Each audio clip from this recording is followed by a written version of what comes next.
Oke teman-teman, sekarang kita sudah sampai di next destination. Gemericik air sudah terdengar suaranya dan telah sampailah kita di tempat yang konon katanya jadi pemandian sosok nan maha fenomenal Wewe Gombel. Tapi sayangnya malam ini bisa kita pastikan tidak ada Wewe Gombel mandi di sini ya Om ya. Iya. Ya. Jadi memang ada di momen-momen tertentu ya, Ya. ada di malam-malam tertentu dan biasanya beliau-beliau ya Wewe Gombel yang mandi di sini itu kebanyakan pembersihan diri Mas. Salah satu contohnya pas habis melahirkan. Gitu. Melahirkan anak-anak gandruwo sebenarnya. Gitu. Suaranya ya. Iya. Jadi ini sebenarnya tadi kita sebelum ke sini kita kula nuwun dulu menaruhi Masnya ya tadi. Minta rokok gitu karena memang sosok ini sangat suka ngudut gitu daripada bunga sama kopi. Kalau kopi kan kita nggak bawa. Sebenarnya kita memberikan oleh-oleh atau jamuan di sini karena kita kan tamu bagaimanapun. Terus ini memang dikepung Mas kita sosok-sosok Black Giant sama Ladybug Black Giant juga di sekitar kita. Dan kalau yang biasanya kita lihat tuh kayak hairi ya, penuh bulu ya. Yeah. Tetapi di sini lebih kulitnya tuh hitam ini Mas, hitam agak merah. Tapi bulunya itu panjang tapi jarang gitu, nggak full gitu. Dan mengintari kita, jadi di ini pokoknya tidak kena lampu ya. Jadi sekitar sini jarak 5 cm di sana juga, dan kan aromanya khas gitu. Jadi kalau kita sampaikan ini kan karena sudah umum ya. Itu kayak ini bakaran singkong baunya itu. Tapi kalau semisal dari sosok Wewe Gombel ini kan biasanya kan sangat-sangat jarang ya, mungkin kita lihat penampakannya di stasiun televisi atau di internet kan biasanya kan sangat-sangat jarang. Itu biasanya apakah memang sebegitu gitunya kah Om? Iya, kalau sosok ini sendiri tuh sebenarnya sosok pemalu Mas kalau ini, dan mereka justru lebih menyembunyikan dirinya dan mencari tempat-tempat yang tidak banyak manusia. Lantas memang bentuknya sendiri itu seperti raksasa tinggi gede dengan maaf ya dengan payudara yang besar menjuntang bawah gitu kayak pepaya gitu, gede banget maaf gitu. Terus menggunakan pakaian gitu, jadi ada seperti baju-baju khususnya, jadi pakai seperti bia, kemudian pakai seperti celana dalam gitu dan kayak rok gitu Mas. Dan di sini tuh sambari nyuci biasanya.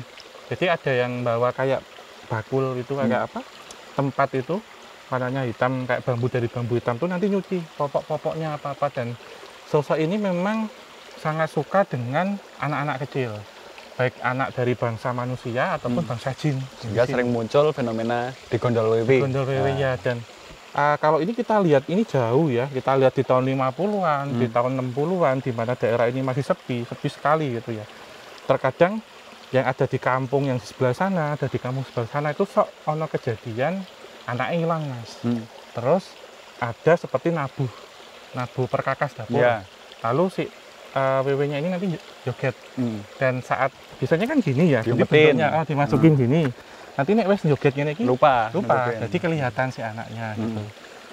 Tapi ini ya teman-teman, maksudnya ini adalah sebuah fakta baru. Saya kira kalau makhluk gaib atau makhluk metafisika manapun mandi itu saya kira setiap hari. Tapi ternyata kalau sosok Wewe ini dia hanya ada di momen-momen tertentu. Dan satu cerita juga katanya waktu itu sempat terekam kejadian di tempat ini juga, waktu ada momen di mana sosok Wewe Gombel ini mandi, katanya kamar mandi di sekitaran hutan ini tuh bau amisnya nggak hilang-hilang selama 40 hari ya. Iya. Jadi memang sosok ini kan sebenarnya dari kalangan jin betina Mas. Jadi kalau jin jantan tuh boleh kita sebutnya genderuwo. Ini sebenarnya genderuwati gitu ya. Jadi yang ceweknya, dan setiap sekali brojolin itu banyak Mas. Kadang nggak terhitung. Jadi bisa lapis-lapisan gitu anaknya itu. Dan pasti kan kalau ngeluarin ini kan ada darah ya, dalam artian darah yang mereka keluarkan itu berbeda dengan manusia tentunya, ya kan? Ini jadi seperti habis motong ayam atau apa, tapi nggak dibersihin gitu. Terus pada dari harinya apa itu kan termasuk mereka tuh memotongnya di sini gitu, termasuk mencuci popoknya, celana dalamnya ini. Dan ini kemudian menjadi orang itu kemudian dijadi tempat untuk nyolong popok atau cawat wewe. Nah, gitu, itu gunanya buat apa? macam-macam Mas. Salah satunya memang tujuannya untuk bagi mereka yang ingin punya momongan cepat. Terus untuk kekuatan secara seksual.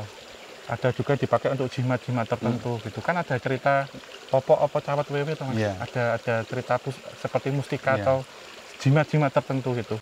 Jadi kalau saya lihat gandul-gandulkannya di sini Mas biasanya. Jadi Jemurannya lah ya. dijemur ya gitu. Tapi jangan dikira teman-teman, kalau misal popok WW itu dicuri, sosok yang dicuri itu nggak mencari. Iya. Soalnya pernah kejadian Pernah, di iya. perumahan saya waktu itu sempat kejadian. Itu waktu masih saya kecil, itu sering dengar cewek nangis, nyariin popoknya. Dan aku masih ingat bener, Iya. malam itu benar-benar malam yang mencekam. Dan ya memang begitu kejadiannya. Kayak Dan itu memang pernah melihat secara fisik itu gede banget Mas. Jadi wah segini. popoknya. Iya. Kan kayak celana dalam persis gitu, celananya putih gitu. Jadi sebuah proses yang panjang ya. Kalau mereka mandi itu sebuah proses yang panjang. Iya. Dari mereka harus nguleni anaknya, mandiin anaknya dulu yang masih berdarah, dan sosok yang dilahirkan tuh juga unik loh Mas. Dalam artian kalau saya lihat mungkin nanti juga digambarkan Iya. ya. Jadi separuh badan kita gini gede-gede gitu. Dia sudah berbulu itu, maaf ya, seperti hewan primata. Dengan ekornya apa gitu, dan mereka masih apa ya, kalau kita keluar itu kan air ketubannya pecah, tapi kalau ini kayak dibungkus gitu Masian, jadi seperti telur yang tidak ada cangkangnya. Iya. Jadi genjur-genjur itu apa ya Mas ya? Ya gitulah, koyor-koyor. Koyor-koyor gitu, jadi kayak ada liquidnya itu loh, dalamnya ada kayak cairan kental gitu loh, dan itu kalau pecah wah baunya Mas. Iya. Baunya itu amisnya gimana gitu, jadi nggak berasal dari darah, tetapi dari seperti plasenta kalau saya lihat. Jadi terbungkus terus guyur-guyur pecah gitu loh saya lihat di sini. Itu waktu itu kan bersihin, maaf ya, di kemaluannya sampai di rogo-rogo dibersihin gitu. Jadi harus momennya lama gitu, di malam-malam tertentu gitu. Mas. Pertanyaanku tadi sama Monggo itu kok mereka tuh kok bisa ya mandi gelap-gelap gitu ya? Ini gelap banget teman-teman. Tadi kita sempat tes matiin lampu itu. Ya gini Mas, kalau di alam astral ini kebalikan dengan kita sekarang siang gitu. Dan mereka kan memiliki satu seperti di mata itu kan merah, jadi kayak infrared gitu. Jadi ya ini nggak tahu ya nanti akan tertangkap apa enggak. Sebenarnya banyak mata-mata merah di badan kita, kayak lampu-lampu itu. Kalau pagi ini, tapi ini bagus tempatnya. Soalnya ini sering dijadiin tempat syuting juga. Jadi teman-teman mungkin kurang afdol rasanya kalau kita udah sampai ke sini, turun ke Medan Angga ini, tapi kita nggak tahu tempat sendangnya itu seperti apa, atau mungkin di sana mungkin ada sosok lain yang sedang mandi, mungkin kita kesana, ya? coba jalan ke sana aja. Ya, Rokoknya sudah Mas, di sini aja nggak apa-apa. ya wis.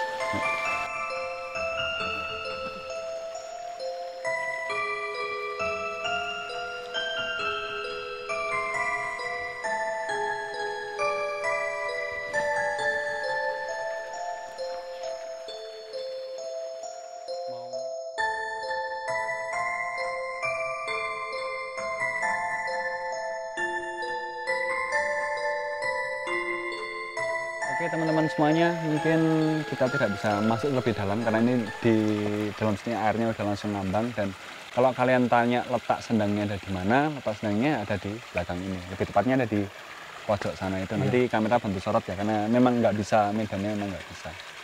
Disitulah dipercaya oleh warga-warga di sini bahwa disitulah banyak digunakan untuk tempat mandi sosok Wewe. Mungkin nggak cuma sosok Wewe aja, tapi mungkin yang maha fenomenal adalah itu.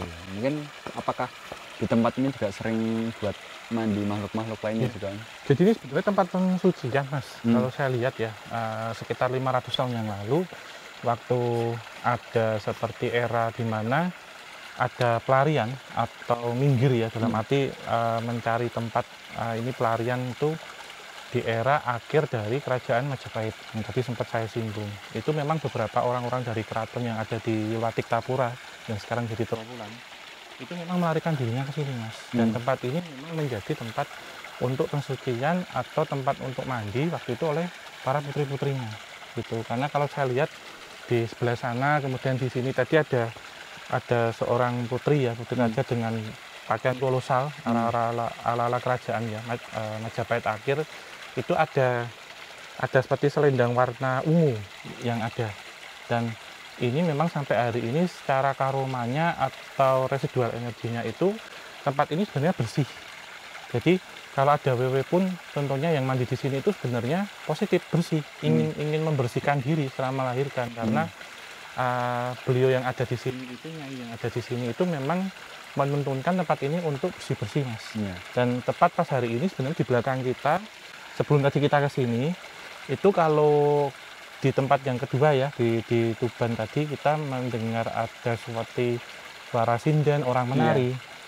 Sosok-sosok astral ini yang tadi menari itu sore sebelum maghrib, sebelum kita diizinkan untuk masuk ke sini, mandinya di sini, Mas.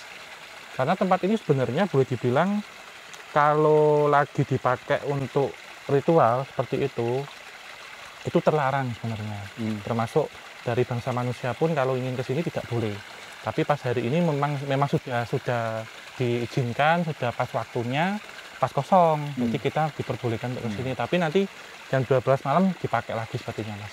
Itu kalau waktu dipakai tuh hawa-hawanya kayak gimana? Kita Macam tahu ya, itu kan momen sakral ya. Iya.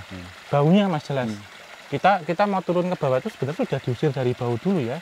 Jadi bau yang semula akan diciumkan, yang akan ditangkap itu secara panca indera ini, itu dari baunya itu apek, kemudian bau seperti orang belum mandi, sampai baunya itu amis banget gitu. Amis di sini bukan seperti kasus-kasus pembunuhan atau apa yang sempat kita rasakan, tapi di sini seperti pembersihan gitu. Dan tempatnya penuh, Mas, sepertinya.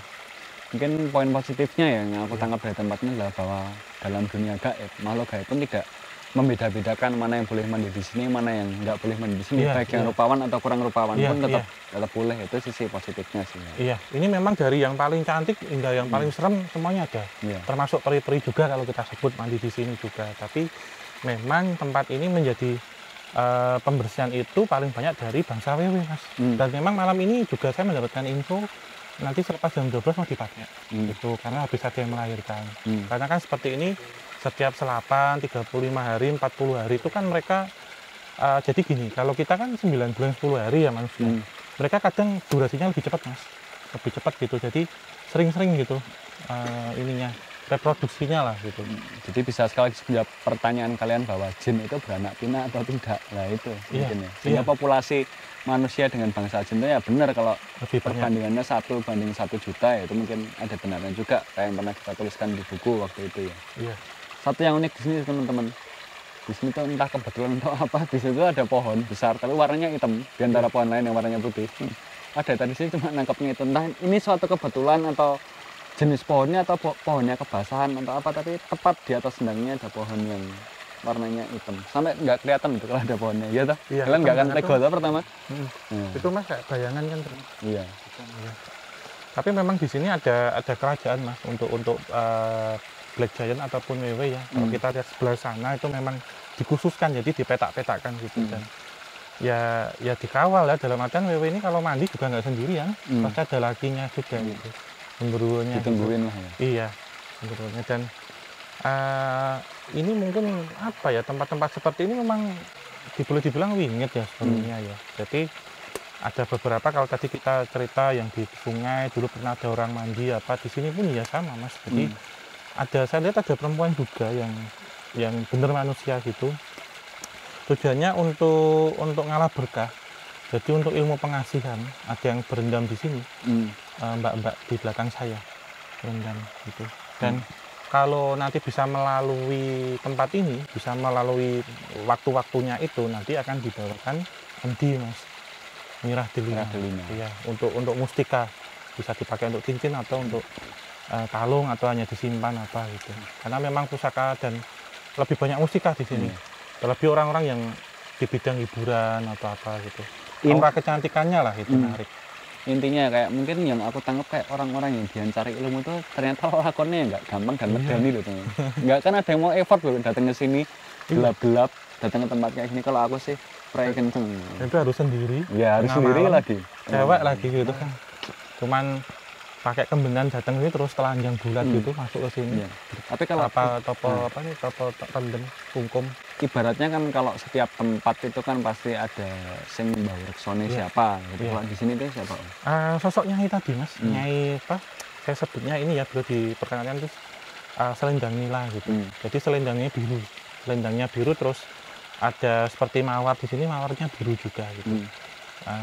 Nyai Nila lah kalau saya sebut, karena warnanya itu biru. Dan memang beliau ini salah satu putri waktu itu dari Kerajaan Majapahit yang ke sini gitu, dari pengasingannya gitu di sini. Lantas setelah, karena beliau ini kan istilahnya kan orang yang linuweh ya Mas ya, saat mandi di sini pun meninggalkan nggak hanya aroma tubuhnya dan bau apa ini, air sabunnya yang wangi gitu.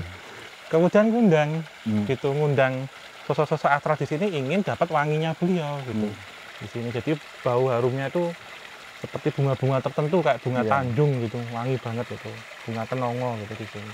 Nah, itu beliau yang tadi lenggahan di sana yang menyarankan untuk memberikan tinggalan rokok gitu. Menggo caca menggo ngudut gitu, menggo rokok gitu. Buat nanti mandi di tengah malam enak. Iya. Ya gitu ya teman-teman semuanya mungkin ya, untuk yang ini mungkin habis ini kita akan move lagi ke destinasi terakhir. Namanya gua apa?